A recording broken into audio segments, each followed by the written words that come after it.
Yes. I feel like you're doing a really good job as a dad. Thank you, Jane. I'm having a good childhood. Okay, great. Not right now, but overall. I got it. Thanks. No, thank you. Okay. Thank you for your service. Well, fatherhood looks different for everyone, whether you're raising a toddler, navigating life as a single parent, or watching your grown children build lives of their own. Being a dad comes with unique challenges and rewards. And today, guess what?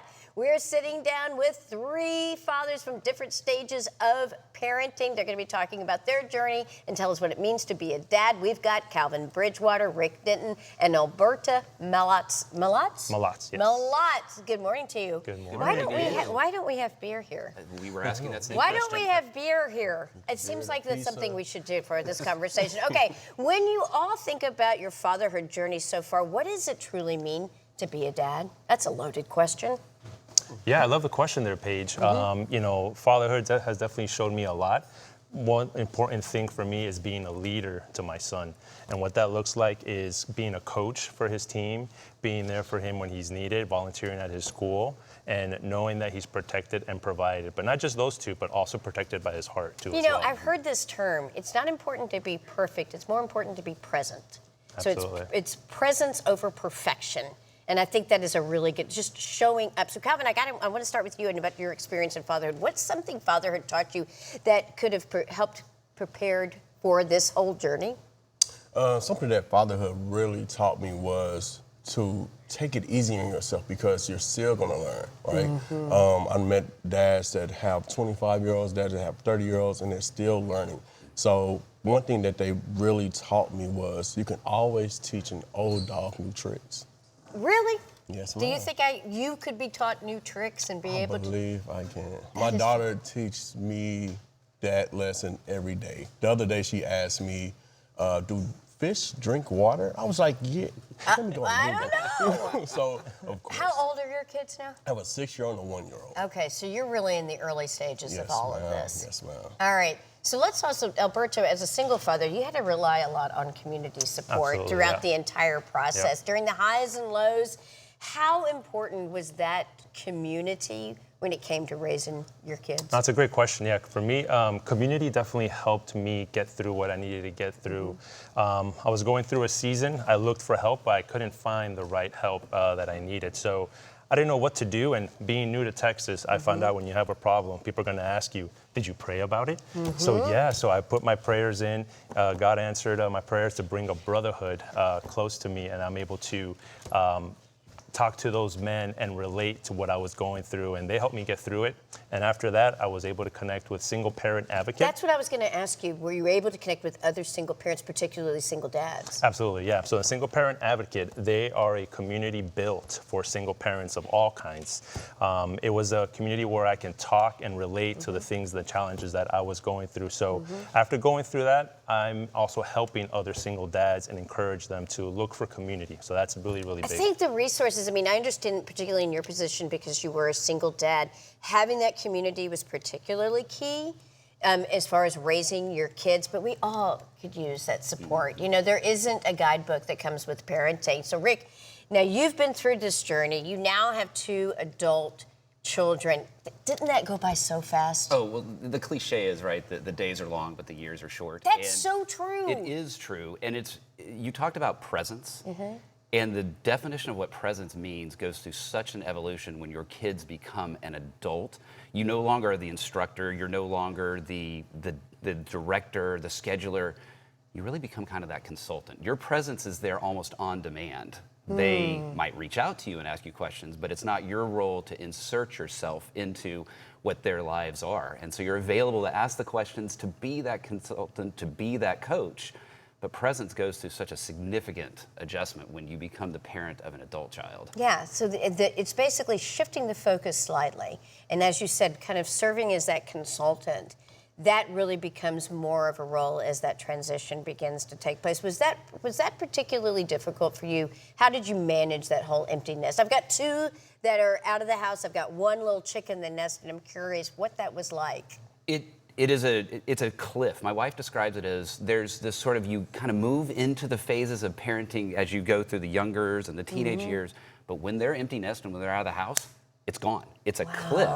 And so that silence, actually, that quiet gets really loud in The the house. loud quiet. Yes, which is the name of the book and the name of the podcast. But it's moving through that transition and choosing, what is my life going to look like going forward? How am I going to be a parent to my adult kids? How am I going to be a partner to my wife? How am I going to be myself as an individual now that I no longer have that kid glue dominating the schedule, the structure, even just the natural rhythms of life? And it's exciting to see what your adult kids become as they demonstrate the behaviors and the values that you've taught them all along. You're watching them do it, not with your direction, but rather just because of what you instructed them as growing up in the phases that y'all two are in right now. Absolutely. Wow. It's going to happen. I hate to break it to you. Those kids are going to grow up. I tried to put a brick on their heads and it didn't help at all. How do you feel about watching your kids transition through life and the cliff that might be coming ahead for you? How does that make you feel when considering making that life change? It's a little bit overwhelming, especially raising two little black girls. And one thing that I always try to, me and my wife would try to incorporate in, just their upbringing is teaching them about their identity, teach them how important it is to understand that you can do and become anything you want to. And as they're getting older, it's starting to hit a little home. I have a 6-year-old that's mentally, she's a 15-year-old. So it's like, stay in my room, or I'm like, dang, you don't want to come lay on that. But the importance of showing them their identity, showing them they become anything. My wife has them doing a project on Bessie Coleman right now. So right now they're running around the house making paper airplanes and becoming pilots. Look at that. Look at that. That's got to be so much fun. What do you think, and this is just a general question for all of you, what do you think that you've learned about yourself being a parent? The biggest thing I learned is consistency matters to my little one.